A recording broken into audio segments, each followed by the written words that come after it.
Everybody asking how we doing, say we good. Don't need no one to tell me how to live just like they would. It ain't their business, but they in it, I don't know why. Revolved around my life after I found another.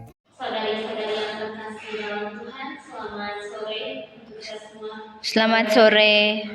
Terima kasih atas waktu dan kesempatan yang diberikan kepada saya sehingga pada sore hari ini kita bisa mengadakan katekesi bersama dengan tema korupsi, merusak hati, menghancurkan bangsa, dan panggilan untuk hidup jujur di hadapan Allah. Mari kita awali katekesi kita pada sore hari ini dengan lagu pembuka. Terima kasih Tuhan Untuk kasih setiamu yang kualami dalam hidupku. Terima kasih Yesus untuk kebaikanmu sepanjang hidupku.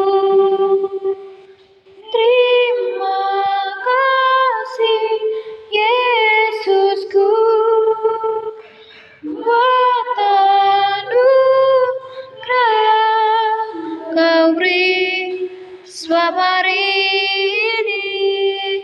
Tuhan adakan syukur bagimu. dalam nama Bapa dan Roh Kudus, amin. Ya Allah Tritunggal yang Maha Kudus, Bapa, Putra, dan Roh Kudus, puji dan syukur kami haturkan kehadiran atas segala berkat yang Engkau limpahkan atas kami pada sore hari ini, sehingga kami dapat berkumpul di tempat ini untuk memuji dan mengagungkan nama-Mu yang kudus melalui katekesi. Semoga Engkau senantiasa membimbing kami, dan semoga apa yang kami dapat dalam katekesi ini dapat berguna bagi kami. Nama-Mu kami puji hari ini, esok, dan sepanjang segala masa. Amin. Dari yang terkasih dalam Tuhan, marilah kita melihat dan mendalami situasi konkret dengan cerita yang akan dibacakan oleh Saudari Sisil.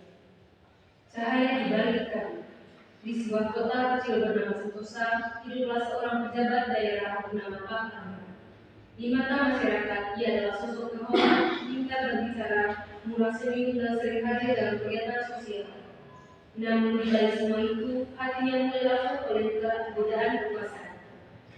Awalnya, Pak Ahmad hanya mengambil sedikit dari dana pembangunan jalan raya, sekedar biaya administrasi tambahan. Tapi satu kebohongan memanggil kebohongan lain, satu kecurangan memanggil lebih banyak kecurangan. Jalan yang harusnya kokoh jadi mudah rusak, sekolah yang harusnya nyaman jadi bocor dan panas, dan keluarga miskin tetap miskin. Setiap malam Rahman merasa hatinya gelisah. Ia mulai sering bermimpi buruk, tangisan anak-anak yang sekolahnya roboh, wajah-wajah kecewa para petani yang kehilangan akses ke pasar karena jalan rusak. Ia terbangun dan berkeringat dingin, lalu buru-buru berdoa, namun hatinya tetap khusus. Suatu hari, anak bungsunya, Raffi, pulang dari sekolah sambil membawa sebuah gambar. Di atas kertas itu, Raffi menggambar dua dunia, satu gelap dengan gedung roboh dan orang-orang menangis, dan satu terang dengan taman indah dan orang-orang saling membantu. Di bawah gambar tertulis dunia mana yang layak pilih. Kertas itu seperti cermin yang menempati hati anak. Di ruang kerja yang penuh dokumen dan kebutuhan ia menatap sekitar. Di sana bukan wajah terhormat yang ia lihat, tapi bayangan diri yang haus kuasa dan tamu. Ia sadar korupsi bukan hanya mencuri uang. Korupsi mencuri harapan, merusak hati, dan menghancurkan bangsa pelan-pelan. Lebih dari itu, ia telah hidup dalam kesusahan awal. Dia melihat segala yang tersembunyi. Keesokan harinya, Arman menunjukkan keberanian. Ia berdiri di depan rekan dinas dan masyarakat dalam sebuah forum terbuka. Dan dengan suara getar, ia mengakui perbuatannya. Ia mengembalikan semua yang telah diambil dan menyerahkan diri pada proses hukum. Masyarakat terkejut. Ada yang mencaci, ada yang menangis. tapi di antara mereka ada harapan. Karena di tengah kehancuran, asal kepada panggilan untuk bertobat dan memperbaiki. Arman yang menjalani hukuman, tapi ia merasa lebih merdeka dari sebelumnya. Ia mulai menulis, mengajar di penjara, dan menjadi pembicara anti korupsi. Dari tempat yang gelap, ia mulai menjalankan dari kecil. Ia tahu hidup jujur mungkin tidak mudah, tapi itulah jalan terang di hadapan Allah. Terima kasih kepada saudari Sisil yang sudah membacakan ceritanya. Saudari-saudari yang terkasih dalam Tuhan, setelah kita mendengar cerita tadi, saya memberikan beberapa pertanyaan kepada saudari-saudari untuk dijawab. Pertanyaan yang pertama, apa yang menjadi titik balik perubahan dalam diri Pak Arman sehingga dia mau berubah dan tidak ingin melakukan korupsi lagi? Oke, pada saudari Lisa, Terima kasih untuk waktu dan kesempatan yang diberikan. Jadi saya akan menjawab pertanyaan yang pertama. Jadi keadaan kebenaran yang paling kuat itu bukan dari seorang yang memiliki kekuasaan, tetapi dari suara yang polos dan jujur seperti anak kecil. Hati nurani kita sebenarnya selalu berbicara, tetapi sering kita bungkam. Nah, dalam cerita ini, Raffi menjadi cahaya di balik kabut yang membangunkan kesadaran ayahnya. Mari kita renungkan apakah kita masih mendengarkan suara hati kita. oke, terima kasih kepada saudari Lisa. Apakah masih ada? Kalau tidak ada, kita lanjut ke pertanyaan yang kedua. Bagaimana korupsi yang dilakukan oleh Pak Arman ini mempengaruhi kehidupan masyarakat di sekitarnya? Oke, kepada saudari Fitri. Baik, korupsi bukan hanya soal angka di atas kertas. Korupsi itu merampas masa depan, membuat anak-anak tidak bisa belajar dengan layak, membuat petani itu sulit menjual hasil panennya. Dan ini juga bukan soal hukum semata, tapi soal kemanusiaan dan tanggung jawab. Saat kita mencuri dan dari rakyat, kita mencuri harapan itu. Oke, terima kasih kepada saudari Fitri. Pertanyaan yang terakhir, apa pesan yang bisa diambil dari kemampuan dan pertobatan Pak Arman yang justru membuatnya merasa lebih merdeka terhadap kita ini? Oke, kepada saudari Liani.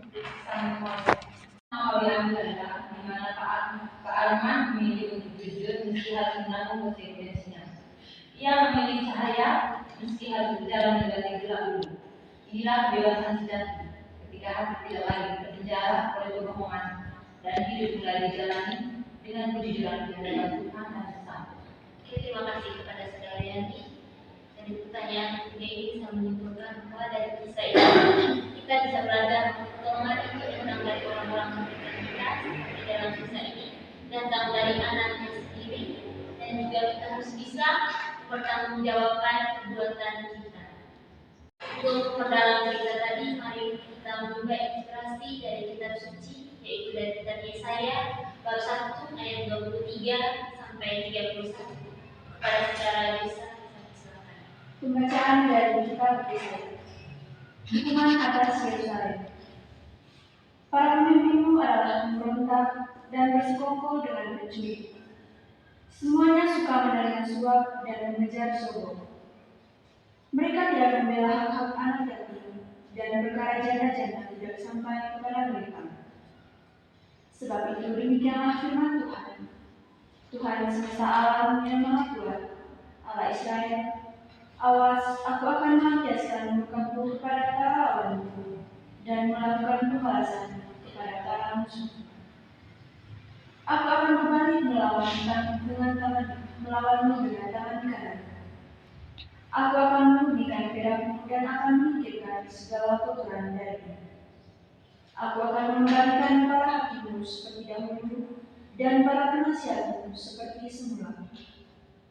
Sesudah itu engkau akan disebut kota keadilan, kota yang setia. Sion akan dibebaskan melalui keadilan, dan orang-orang yang bertobat melalui kebenaran. Namun orang yang berontak dan orang berdosa akan dihancurkan bersama. Orang yang meninggalkan Tuhan akan habis lenyap. Sungguh kamu akan mendapat malu karena pohon-pohon terbati yang kamu dapatkan. dan kamu akan mendapat celah karena teman-teman yang kamu pilih. Sebab kamu akan seperti pohon terganti yang daunnya layu dan seperti taman tanpa air, yang kuat menjadi seperti rumput kering, pekerjaannya menjadi seperti bunga api. Keduanya akan terbakar bersama dan tidak ada yang dapat memadamkannya.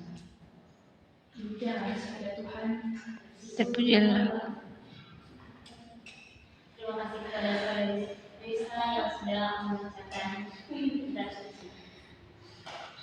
Untuk mendalami ayat-ayat kitab suci tadi, di sini saya memberikan beberapa pertanyaan kepada kita semua.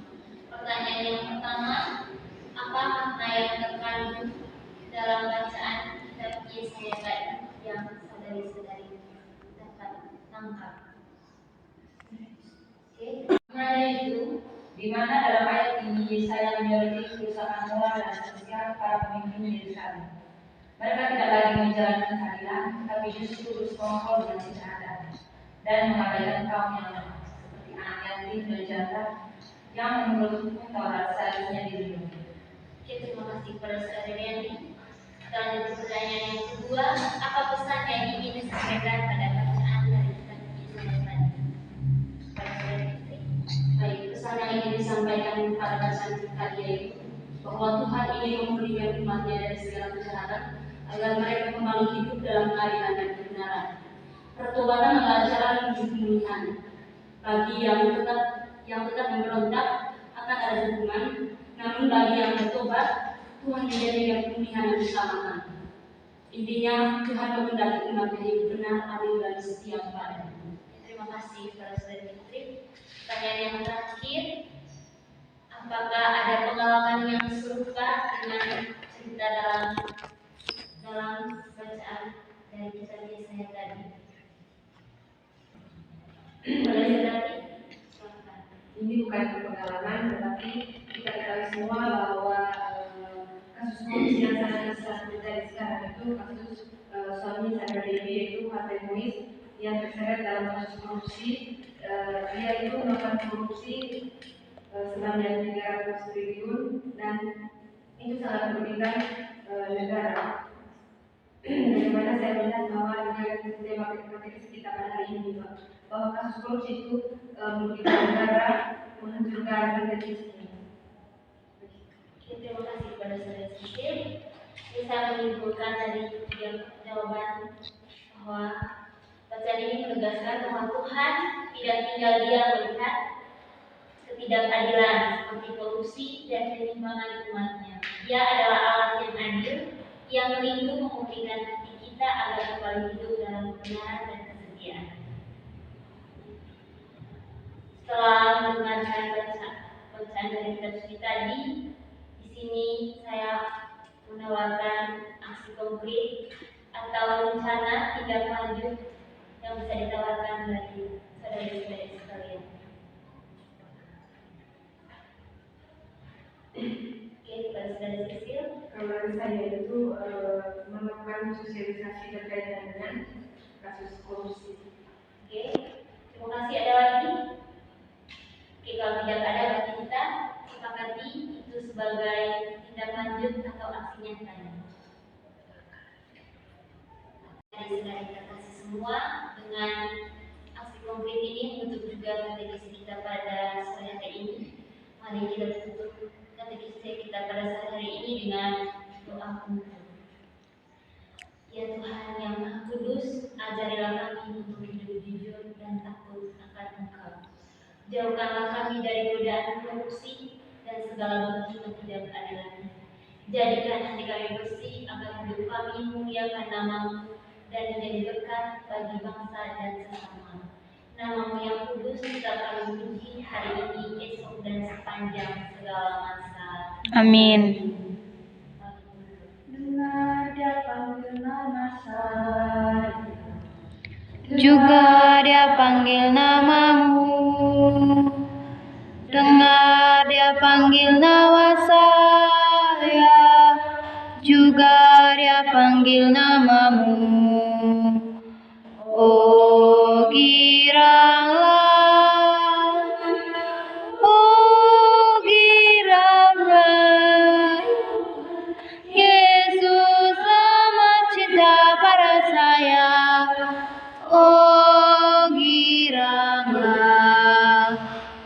jawab ya, ya, ya. Ku jawab ya, ya, ya. Ku jawab ya Tuhan, ku jawab ya Tuhan, ku jawab ya, ya, ya.